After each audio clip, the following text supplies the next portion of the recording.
Hey, welcome back. It's Miss Glink, and today I want to talk to you about how to multiply big numbers. So, using the area model is what we're going to be talking about right now. So, to review, let's just start with something simple. So, we'll start with a 2-digit times a 1, so 29 times 4. So, as we remember, we have to take our 2-digit number and split it into its values. So the 2 is not really 2, it's actually worth 20. So it's really equal to 220 plus 9. And since the 4 is a single-digit number, we don't have to worry about splitting that up. So what I'm going to do is create my area model, and since it's 2 digits, all I need to do is split this down in the middle like this. So I'm going to take my 20 plus my 9, put it across the top, and then I'm going to take my single digit number and put it down here like this. Let me separate it so it doesn't get kind of confusing. So if I'm just going to look at the two values that are touching this box right here, and that would be the 20 and the 4. So I have 20 times 4. Well, I know that 2 times 4 gives me 8, and when I multiply, all I have to do is count how many zeros in the problem. So I'm going to bring that 1 0 down. So that's worth 80. Now, and I forgot to do this, I'm going to also put my 4 across here because they're worth the same. So now the two values touching this box are 9 times 4. So we have 9 times 4, and that is 36. Don't have to worry about adding any zeros because neither of these numbers have a 0 attached. So my final step is to take each of these partial products. I'm going to come over here. 80 plus 36 is 0 plus 6 is 6, 8 plus 3 is 11. So my final answer is 116. For this next problem, let's use a really cool blue color. So this time we'll try a 3-digit times a 1. So let's do 365 times 4. Actually, we already did 4. So let's do something different. Let's do 365 times 7. Make it a little challenging. So of course, we take our number that is multiple digits and we break it down. So that's really worth 300 plus 60 plus 5. So now, just so we make sure we have enough space, let's make this area model a little bit longer. So I'm going to separate my problem from my work, and I'm going to use a different color this time. I'm going to split this into 3 sections because we have a 3-digit number times the single-digit number.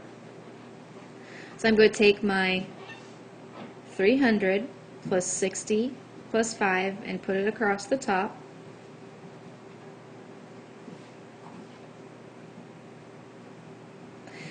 And then I'm going to take my single-digit number and actually put it inside each one of these boxes.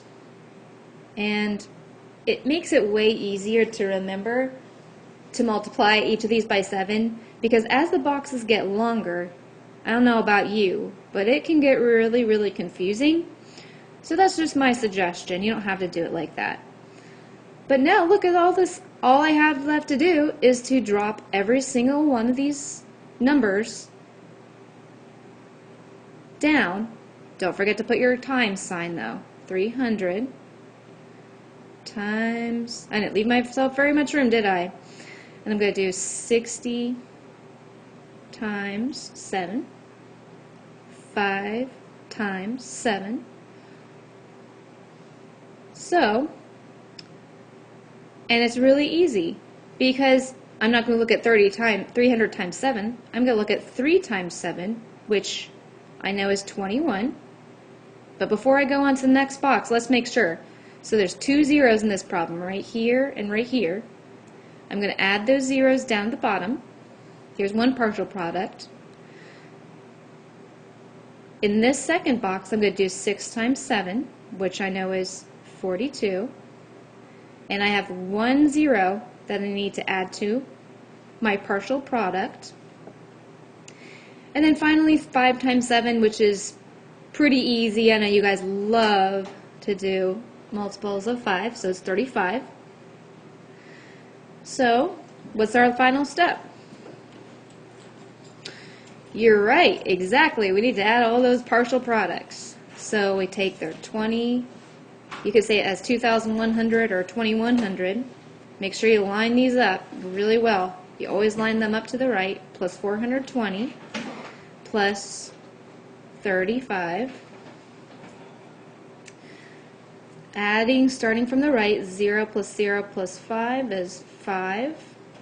2 plus 3 is 5. 4 plus 1 is 5. Oop, I didn't mean to make a problem that added so many 5s, but that's okay. So our final answer is 2,555. Now, of course, we can't talk about using area models without your favorite part, the window. So, of course, that would be 2-digit numbers times 2-digit numbers. So we'll do something like this. 75 times 48. And that can look like a big problem, but it's actually pretty easy once you break it down. So obviously we can see that each of these numbers do need to be broken down because they're more than one digit. So I'm going to start with the 75. I know 7 is in the tens place, so that's worth 70 plus 5. And then in the 48, I know 4 is in the tens, so it's worth 40. And I'm going to add my 8. So now, of course, since both of our numbers that we're multiplying have 2 digits, we can't just use a long rectangle. So we need to use a square. So I'm going to set that up down here. Split it into each part, or the window. And it really doesn't matter, since they're both 2 digits, it really doesn't matter which one goes on top and which one goes on the bottom. But I do want to show you that something that'll hopefully make it easier. So I'm going to switch to a different color so you can see this. I'm going to put my 70 plus 5 going across the top. But I'm also going to put it down at the bottom because it'll be easier to see what numbers I need to multiply for each box later on. And I'm going to put my 48 in a different color, 40 plus 8, across both sides. So when I start to multiply, what I'm going to do is I'm going to start with the numbers that touch this top left box. So that's 70 times 40. I'm just going to fill in all the numbers first. So now this second box at the top, this on top right, we have 5 times 40. On the bottom left, we have 8 times 70. Now remember, it does not matter what order you multiply, you still get the answer no matter what. And in the bottom box, we have 8 times 5. So now we can start to multiply. So on the top, we have 70 times 40. So I'm going to do 7 times 4, which is 28. And then we have 2 zeros. So we need to add both zeros. So I'm going to underline that as my first partial product. Going across to the right, we have 5 times 40, but I'm going to concentrate just on 5 times 4, which is 20. Now we have to add 1 0 here. And of course you got to remember, the 0 from the 20 does not count as the 0 that needs to be added. That's a separate 0. On the bottom left, we have 8 times 70, which is, we start with 8 times 7, which is 56. We add 1 0. I just underline these partial products so I can, because there's so much going on in each box, it's just easier to see. And of course in this final box there's no zeros, so we simply have 8 times 5, which is 40. So I'm going to create a little space to the right to add. So we've got 2,800 plus 200. Doesn't matter which order you put these numbers in.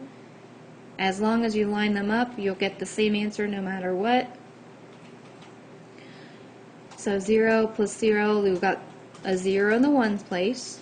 6 plus 4 is 10. 8 plus 1 is 9, plus 2 is 11. 11 plus 5 is 16. And 2 plus 1 is 3.